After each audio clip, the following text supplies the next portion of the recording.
Government నిర్ణయం బాబు గారితో మాట్లాడుతూ నిర్ణయం తీసుకొని హౌస్ కమిటీ అనేయండి, లేదా సత్యనారాయణ గారు చెప్పినట్టు ఒక మంచి సిట్టింగ్ జడ్జిగా ఎంక్వైరీ చేయండి, వాస్తవాలు తీసుకొచ్చి దీన్ని న్యాయం చేయడం కోసం ప్రయత్నం చేయండి.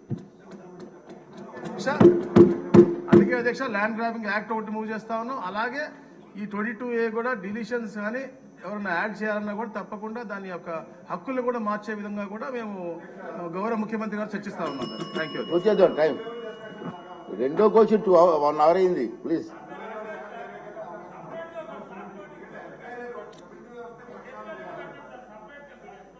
ఓకే అండి, ఓకే అండి, okay okay sir. Question number 13 సభ్యులు రాలేదు, అంచేత ఈ క్వశ్చన్కి ఆన్సర్ ఇచ్చినట్టుగా భావించవలసి కోరుతున్నాను. సభ్యులు లేనప్పుడు మీరు దాన్ని మళ్ళీ ఏమి రాలేదు, మరి ఏం చేస్తాం?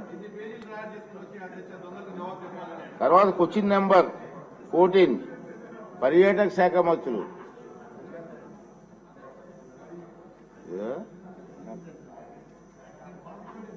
టూరిజం మినిస్టర్ గారు.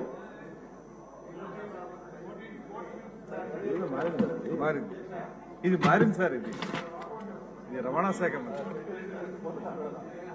నీకు పోస్టింగ్ అయింది కాదు సార్, మార్చారు. నాకు పొరపాటున పోస్టింగ్ అది ఇన్ఫర్మేషన్ లేదు. సెక్రటరీ గారు వివరిస్తారు సార్ మీకు.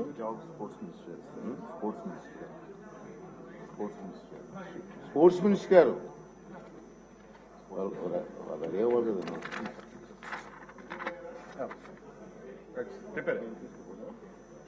ధన్యవాదాలు అధ్యక్ష.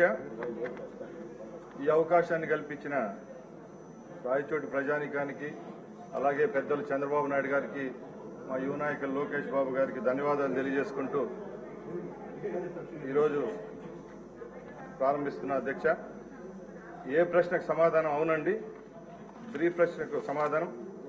కొత్త కేవీకే నిర్మాణాలకు 2016-17 సంవత్సరంలో పెద్దలు ముఖ్యమంత్రి వారి చంద్రబాబు నాయుడు గారు ఆ రోజు జీవో నెంబర్ 60 ఇవ్వడం జరిగింది.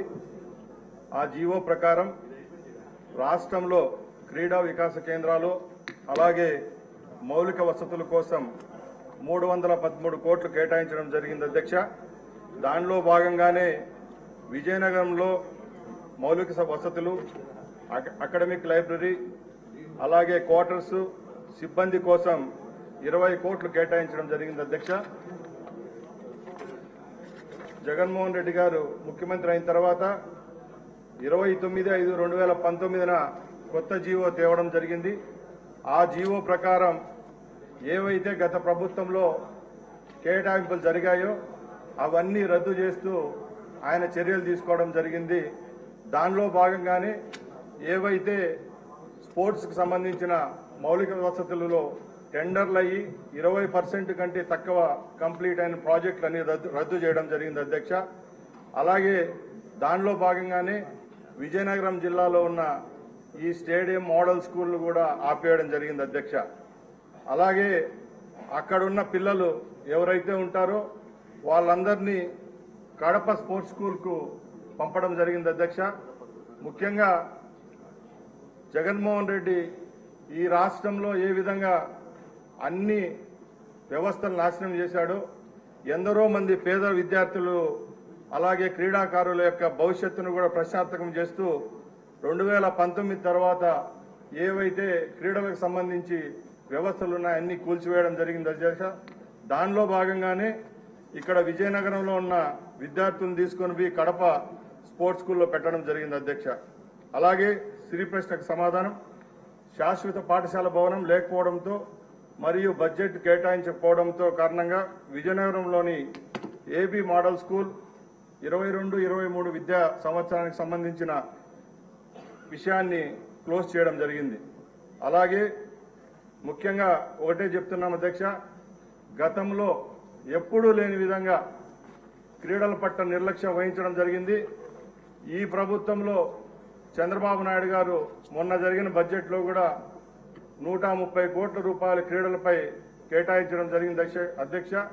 దానిలో భాగంగానే విజయనగరంకు సంబంధించిన క్రీడా వికాస కేంద్రం ఏదైతే ఉందో దానిలో రేపు జరగబోయే వ్యవస్థలను కూడా పునర్నిర్మించి అక్కడ ఆ కేంద్రాన్ని కూడా ఏర్పాటు చేసే విధంగా రాష్ట్ర ప్రభుత్వం అలాగే శాప్ చర్యలు తీసుకుంటానని తెలియజేసుకుంటాను అధ్యక్షుడు. ఎమ్మెల్యే అతిథి గారు విజయలక్ష్మి గారు. I thank the Chief Minister, the Speaker and the NDA Alliance for giving me this opportunity. I thank the people of Vijayanagaram for having so much trust in me to have given me the highest vote percentage among all women MLAs.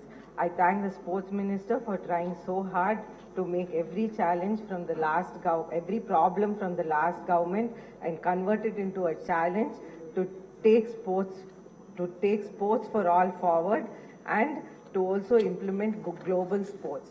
I thank my in my family, I am the 4th generation in this field. Maharaja Alaknarayan Gajapati Raju was in the Madras Presidency. My grandfather, Dr. P.V.G. Raj Garu, and my